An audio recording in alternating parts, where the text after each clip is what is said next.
Okay. All right, I need to do this one more time. This is a good one. Okay, let me just make a note for myself.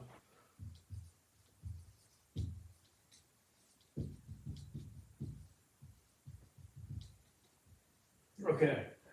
All right. All right. If you remember the idea space we were in or the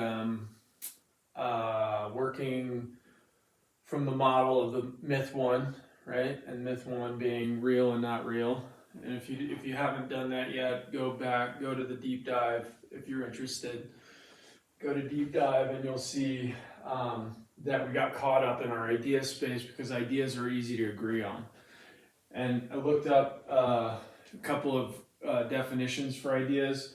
The one I want you to focus on right now is concept of pure reason, not empirically based. Okay, so not empirically is observable. So observable where two people in a room can observe a couch. That's an empirical an observation. Okay. So ideas tend to land in one of two spaces: physical and non-physical. Physical ideas are I have an idea for a car to be built. So that's an idea that starts in an unphysical or not empirically based, and then manifesting itself outwardly into, at least that's the idea, right? Is that you want to pull it out into an observable reality. So that's like really respected right now. That's like a mainstream thing. Like where most of the this is something we want. We want to make more things, right? We're manifesting our ideas into empirical, into an observable space. There's non-physical space, right? Where, I mean, you could say that the idea manifests itself into a dialogue or a conversation, but for the most part, non-physical ideas are, they're not treated with the same kind of respect in our mainstream. You could agree. I think we could all agree on this. I think there's both non-physical. Well, all right, so there's big ideas, and these big ideas essentially have lasted or stood the test of time, right? They started centuries ago and they're still going strong, or they're still here, at least. They're still being talked about. And so if you remember our kind of evolution of an idea conversation, ideas are become one's identity because of myth one, right? Myth one is the real or not real, and fundamentally, when we're relating to our lives like that, we're asking ourselves, are we real or not real? So we're looking to prove that we exist, right? Or we're looking to prove our reality, our existence. Therefore, our identity gets wrapped up into the idea. We have to timestamp it, right? This is who we are. This is when it happened. Da da da. Right. All right. So then there's the institutionalization of that idea, where you have a group of people that all have the same thing. So let's make a thing. Let's make a group about it. Let's institutionalize this idea. Institutionalize the action of establishing something as a convention or a norm in a culture. All right, it's pretty straightforward. So ideas that have lasted centuries are still here, like purportedly, at least. I mean, I can't, and it's okay. So the past in it of itself is an idea. Yes, it's an idea because it's not empirically observable right now, right? So we can't what we do is we categorize ideas within ideas, right? So the idea of religion and Christianity having come and been historically, for 1,000 years, That's an idea that lives within the idea of the past, right? Of this time thing, okay? But essentially, it's not empirically observable unless you track it, I guess. And then basically, timelines are people saying that I'm tracking this time at this time, and then we're saying that that person's is correct, and we can believe that person. So we're saying, okay, that's a verifiable source of time. So that's the way we can prove time. So and it can happen now too, because you have geologists that say that the Earth's been around for such and such. So that's an empirical source of so it's an empirical source of a timeline or a past in which an idea is also living, which is the source of our existence, right? So you have a human right now saying that time is, is this long because I can observe the rocks and say, based on my, experience, that this is true. This idea is true, right? But it's not like we're empirically watching time unfold, right? So essentially it's the same as if you were a Christian, and you said that, because of this thing, whether it's a book or a rock, it's the same thing. It's saying that this thing is telling this person who's an authority in the certain bubble that I'm in, whether it's, science or religion, inside of this bubble, this person's an authority figure, and they say that this is true about this time. So we're looking at a human saying something about an idea. They're purporting an idea, and inside of that idea lives my understanding of where I come from. That idea of time, right? Okay, so, right? All right. So that's probably another deep dive, but I'm gonna, just for this, we're gonna move through this. So religion, spirituality, these ideas based on what we know, because we've only been around, some of us for 70 years, some of us for 40, but nevertheless, for the last 100 years, we've been around. We, like the people that are capable of watching this video, okay? That's interesting. There's no one that's been around for 1,000 years here. Yet we say that because there are authority figures in the mainstream sort of bubbles that we partake in that say that this is the truth, so that's true for us. That's something we also assimilate. That idea is something that we have made a part of who we are. Okay? So we've made those ideas a part of who we are. They're kind of things we don't question. Like, oh yeah, we've, at least for the last 200 years, white people have been in America. 300 years, 400 years, 500 years, whatever.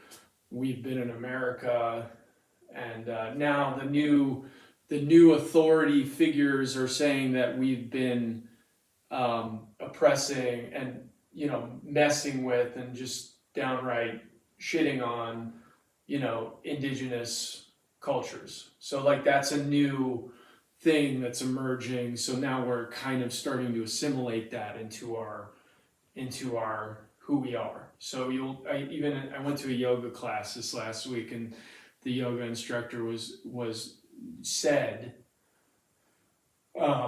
I just want to acknowledge that we're doing this yoga practice on what used to be the Ute and Cheyenne and, indigenous tribes. So it's now becoming a common thread that we're talking about, okay?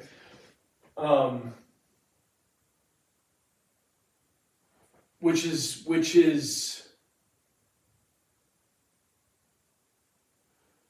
I'm not talking about the content of what I'm saying, by the way. I'm not talking about the content. I'm talking about what human beings do.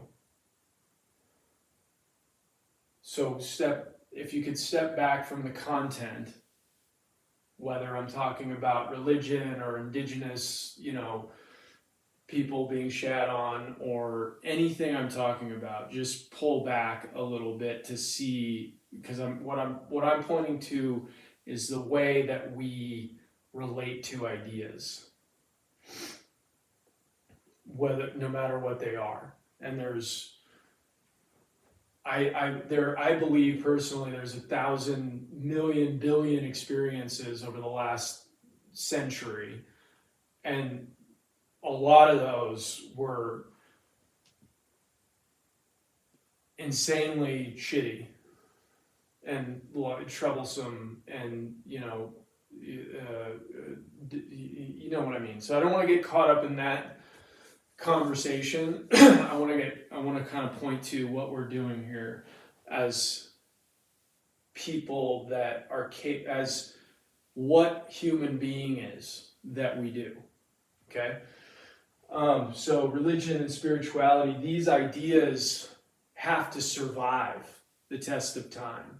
So over time, if we were to point to it, the idea of time again, which is that this moment,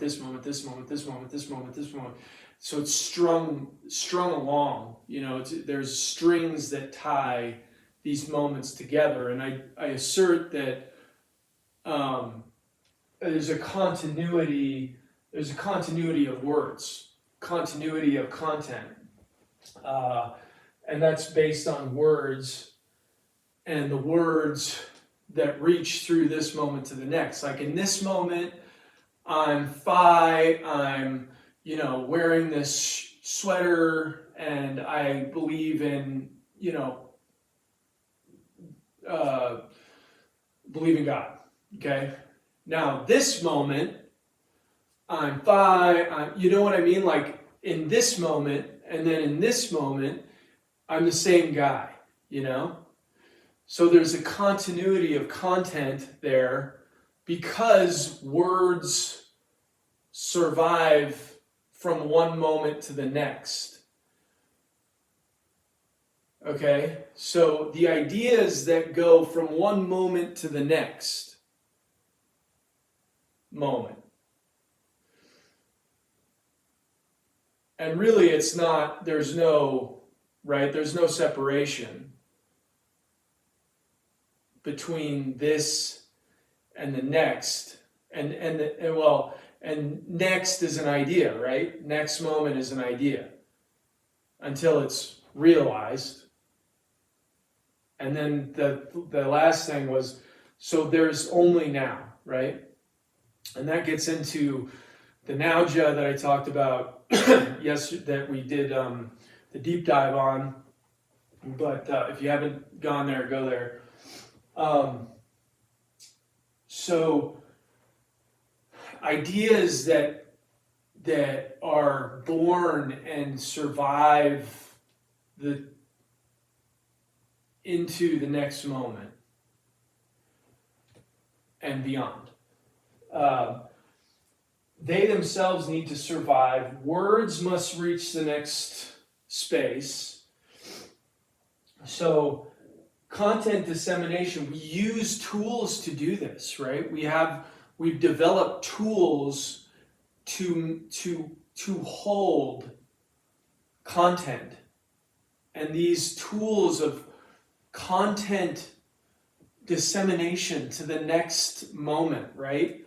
To get ourselves and our existence permeated in the next moment, we have tools, right? One of those tools is stories or lore.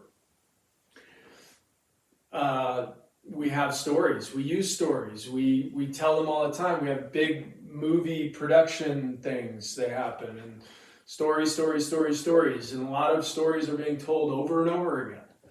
And we're communicating something into the next. We're creating a continuity of something, right? Books, continuity of something, and physical places of gathering in which things are said. So things are said. So things are communicated in these physical places of gathering. If agreement, okay. So not only do we have, so those are the tools we use to perpetuate or to promulgate. I can't think of the word. Perpetuate the notion of our existence. The idea that we exist, the idea itself that we exist, because myth one, right? We want to prove that we exist. So keeping something alive over time is how keeping the words that prove that. And the content in and of itself has become the thing that the content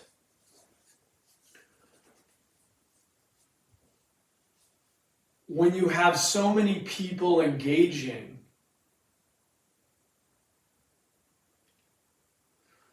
the content itself becomes the thing that your identity is wrapped up in. So it's not just that it's a book, it's the content within the book.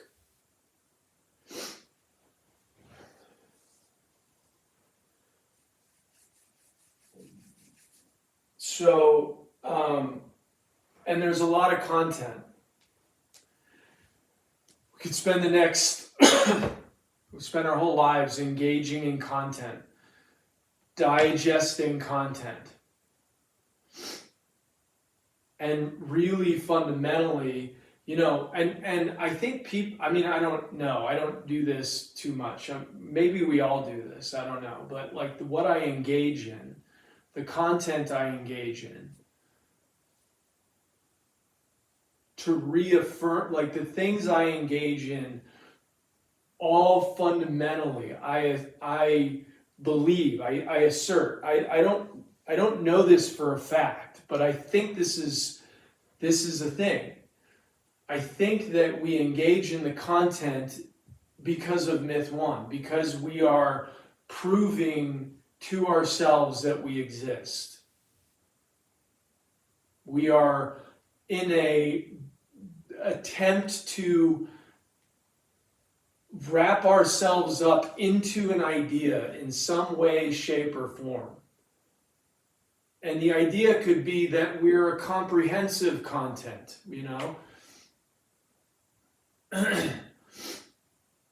The idea can be that we have, we're constantly, nomadic, and we're engaging in all of these different contents, that can be it, because that is that's a thing. That's because I just said it, we are, it's true for you. It's your real. It's real for you. And that which is real for you is because the paradigm real, unreal. Because we're attempting to. And this is where I'm on the edge right now. I don't have this sorted out too much. So what you're seeing is live, okay? Because we're trying to prove grabbing at the contents, going for, the different spaces, and we're grabbing at these contents,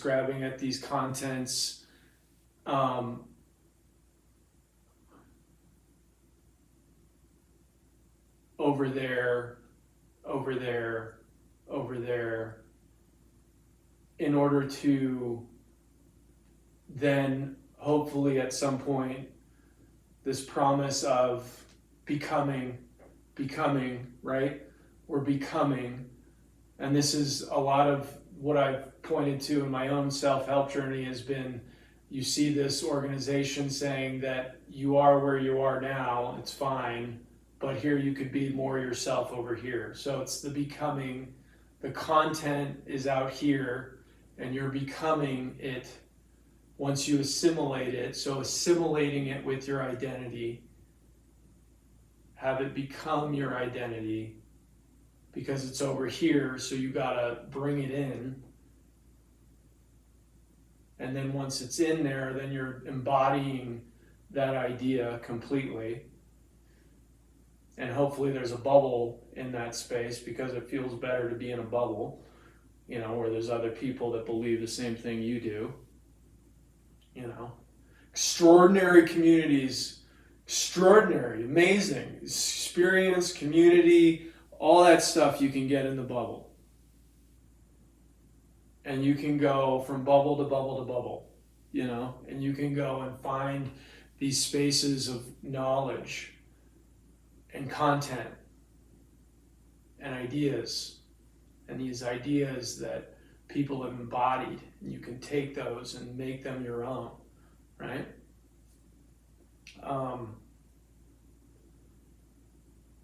Okay.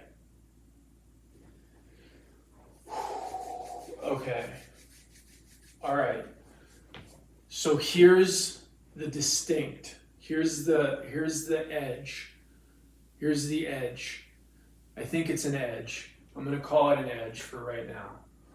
So shepherd space, and we're calling it a space. It's a space. It's holding space. This is the main, I think this is the main thread right here. This is the main distinction. Localization of experience.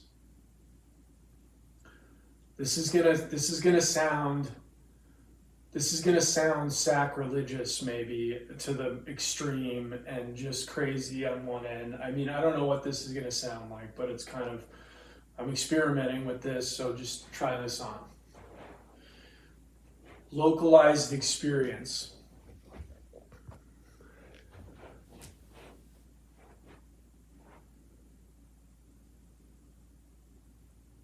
Buddha shows up in the space that you are.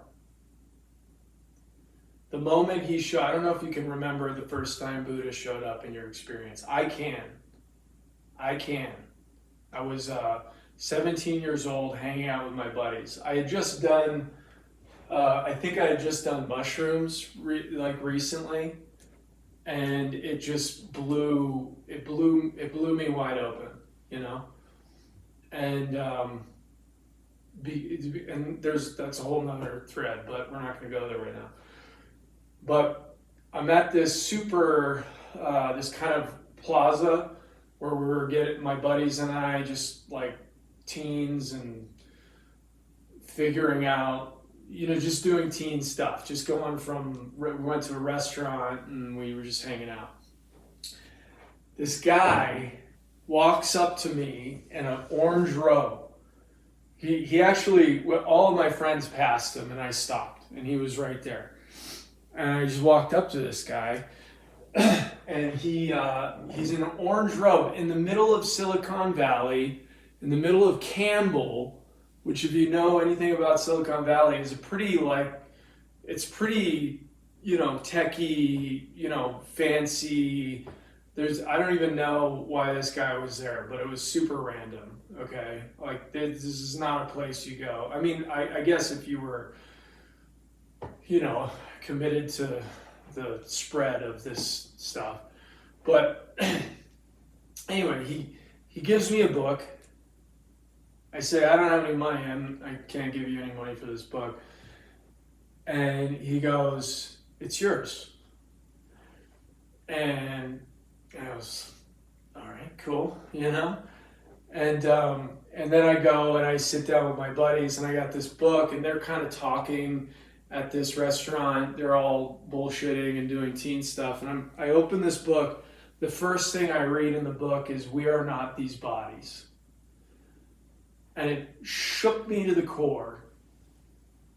Just shook me to the core, And I didn't read another word in that book. I didn't read any other words in the book. Just that. That's all I needed, right? It's super cold in here. That's why I'm shaking. But and this is a potent conversation for me. But Buddha showed up in that moment. In my experience, it wasn't an other thing. It wasn't something else. It wasn't a dogma. It wasn't a business, a religion. It wasn't something outside of me trying to get me. Not because that guy was whatever he was, but because what I'm saying to you right now is that your experience is where it all shows up. Jesus showed up. Buddha showed up. Gandhi showed up. All of it, Everything that showed up in your experience, including the Sheps, showed up in your experience. Lives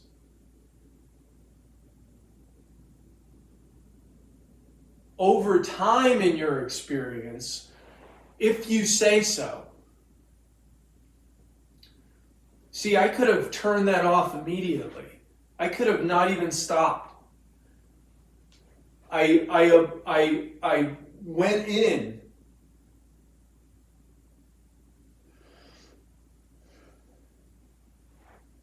Your experience is the sacred sauce in which it all shows up.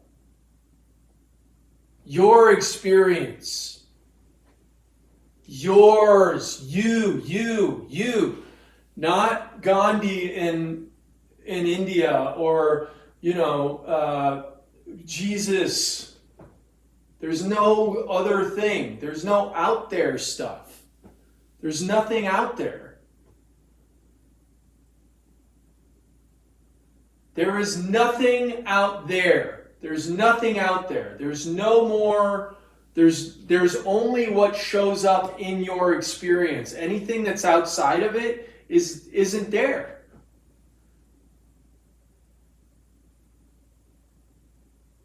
Anything that's outside of your experience isn't there. And then when it's in there, it's in there. But if it's out there, it's not there. There's nothing there. The only thing that's there is what's in your experience. The only thing that's there is what's in your experience. You can talk about dinosaurs. That's in your experience. You can talk about going through a portal. That's in your experience. Someone else can talk about going through a portal. Someone else can talk. But it's all showing up in your experience. A guy can be talking to another guy. That's showing up in your experience. People talk about the ayahuasca. That shows up in my experience. People talk about their sacred, relationships. That shows up in my experience. It's all showing up in your experience. Your experience is the sacred container. It is the Nauja. It is God.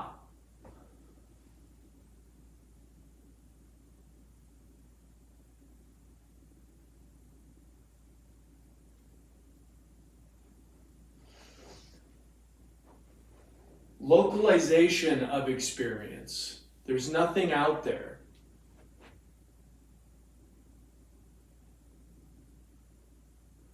It's all right where you're at. All of it. And if you don't believe me, just look. Whenever it is. Even if you disagree, that's right where you're at. And beware, because disagreeing is real, not real stuff. Oh, I believe you, I don't believe you, blah, blah, blah. You can put anything in there, and it's all just showing up in your experience. It's all a part of it. It's yours. That's yours. I'm yours. Cool. So, yeah, that's just localization of experience. So the shepherd's space is about creating containers for the localization of experience. So having this sacred vial, having your sacred name in which it shows up, right? It's just a name. It's just Fi. My name's Fi. My name's Firestarter. People call me Fi. That's just where it all shows up for me. You know, that's just that container, right? And then there's this shepherd space or collective space that we point to when we're together, right? Shepherd space is point to when we're together. It's this collective container, right? Where the fire, the sacred fires, the gatherings, the beyond word, right? So that's the collective space, container, in which the collective shows up. However it shows up is going to be perfect, you know? However you show up for yourself is perfect. However, in the ashes, this is all just a microcosm of the whole. It's just the container. So the vial is just a representation of the ever just always new thing that's showing up in the moment. And the moment is a macrocosm of the micro, which is the vial, you know. So anyway, that's kind of it. And I got some deeper threads here about what it means. You know, universe and human stuff around this, but I'm not going to get into that now. But stay tuned for that. I'll put another video up about that. But this is kind of the thing. Ideas that live in someone else's space show up for us in our space. You know, like I'm reading Soren Kierkegaard right now. He's a philosopher, right? He is speaking directly to me. My experience of that is personal for me. Localization of experience, right? My experience of my dreams is very personal to me. It's localized, it's right there. My experience of Jesus, of Buddha, of anything that shows up, very personal. You might say that it's grandiose thinking. I don't think so. Because it's just what's real. Wherever you are, you're there. And you're the space in which it's showing up. You're the space in which the Buddha is showing up, and the crazy people are showing up, and the violence is showing up, and the things that you don't want to see are showing up, and things you do want to see are showing up. Really? The whole thing. The whole thing. The whole thing. And that's just something to sit with. It's just go play with this kind of, it is like, this is something I've been tripping on. can't get over it. Can't get over it. So it's all just showing up right where you're at.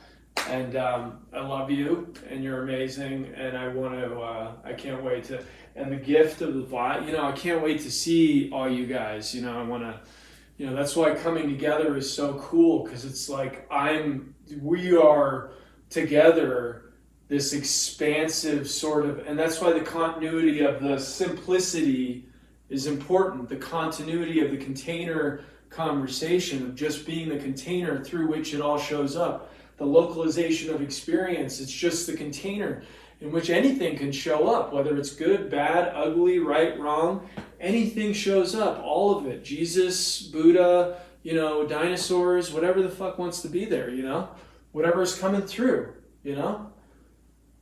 It's like a channel.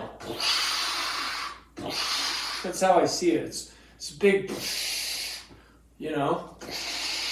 That's how I saw it when I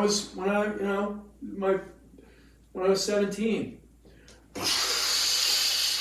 And it's everything, all of it. Just, you know, it's beyond words. It's beyond words. All right. Good. That was good.